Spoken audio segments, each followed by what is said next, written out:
ಮಟ್ಟದಲ್ಲೂ ಜೀವಂತವಾಗಿರಬೇಕು. ಏನು ಮಾಡಬೇಕು?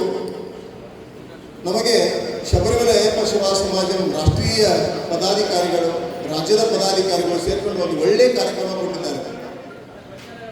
ಅದೇನಂದ್ರೆ ಯೋಗಂ ಕಾರ್ಯಕ್ರಮ ಅಂತೇಳಿ ಪ್ರತಿ ಶನಿವಾರ ನಿತ್ಯ ಭಕ್ತಿಯ ಮೂಲಕ ಆ ಸ್ವಾಮಿಯನ್ನ ನೆನೆಯೋದರ ಮೂಲಕ ಈ ಸಂಘಟನೆಯನ್ನ ಗಟ್ಟಿ ಮಾಡುವಂತಹ ಶಕ್ತಿ ಆ ಕಾರ್ಯಕ್ರಮಕ್ಕಿದೆ. ಆ ಕಾರ್ಯಕ್ರಮದ ಒಂದು ಪರಿಚಯ ಹೇಳ್ತೀನಿ.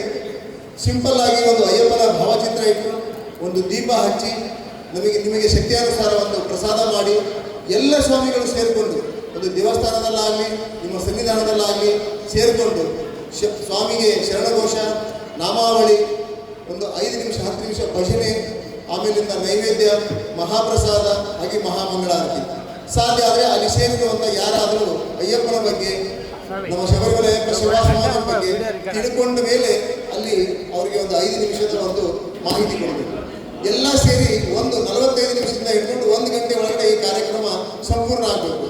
ಪ್ರತಿ ವಾರ ನಿತ್ಯ ಭಕ್ತಿಯ ಮೂಲಕ ಆ ಸ್ವಾಮಿಯನ್ನು ನೆನೆಯುವ ಮೂಲಕ ಸತ್ಸಂಗವನ್ನು ನಡೆಸಬೇಕು. ಇದರ ಮೂಲಕ ನಮ್ಮ ಈ ಶಬರಿಮಲೆ ಅಯ್ಯಪ್ಪ ಸೇವಾ ಸಮಾಜವನ್ನು ಬೇರು ಮಟ್ಟದಲ್ಲೂ ಸಹ ನಾವು ಗಟ್ಟಿ ಮಾಡಬಹುದು. ನಮ್ಮ ಶಬರಿಮಲೆ ಅಯ್ಯಪ್ಪ ಸೇವಾ ಸಮಾಜವನ್ನು ಮುಖ್ಯ ಉದ್ದೇಶನೇ ಅದು. Serve Ayyappa save Sabarimala. Serve Ayyappa save Sabarimala. ಅಯ್ಯಪ್ಪನಿಗೆ ಸೇವೆ ಮಾಡುವ ಮುಖಾಂತರ ನಾವು ಶಬರಿಮಲೆಯ ಧರ್ಮವನ್ನು, ಅಯ್ಯಪ್ಪನ ಧರ್ಮವನ್ನು ರಕ್ಷಿಸುವಂಥ ಕಾರ್ಯಗಳನ್ನು ಈ ಸಂಘಟನೆ ನಾವು ಮಾಡ್ತಾ ಇದ್ದೀವಿ.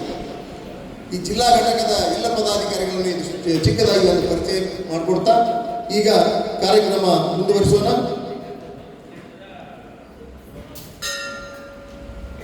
ಜಿಲ್ಲಾ ಘಟಕ ಉದ್ಘಾಟನೆ ಮಾಡಿ ಧ್ವಜವನ್ನು